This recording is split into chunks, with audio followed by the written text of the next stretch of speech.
नमस्कार मित्रांनो, आपण आलेलो कर्नाटकामध्ये ऊस तोडायला. हे कारखान्याला ट्रॅक्टर झालेले तर हे मिनी ब्लॉग बनवायचं कारण आहे की जे ऊस तोडायला लोक यायला लागले, ट्रॅक्टरमध्ये येते तर ट्रकमध्ये येते तर त्यासाठी सांगण्याचं कारण आहे एक की येते वेळेस कोण जर दारू पित असेल तर दारू कंट्रोल करा, कारण दारू पिऊ नका.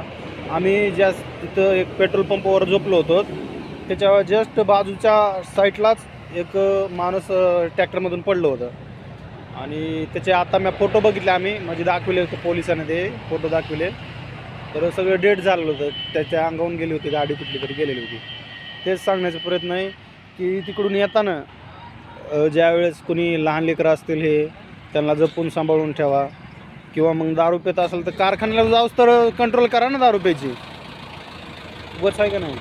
म्हणजे आपण तिकडं लेकरं बाळ गावाकडं सोडून जर आलेला असतो आणि इकडं आय चेंज जर करीत असतो तर हे योग्य नाही. आणि त्यातली सगळ्यात मोठी गोष्ट म्हणजे आपल्यासाठी कोण आहे हे बघा, आपल्या लेकरा बाळासाठी पाठीमागं कोण आहे ते बघा. त्याच्यामुळं दारू जर पित असताल तर दारू जोपर्यंत कारखान्यात पोहोचत नाहीत तोपर्यंत तरी कंट्रोल राहू द्या. तर सर्वांना तेच सांगण्यासाठी हे केलं. तर पुढच्या ब्लॉगमध्ये भेटू.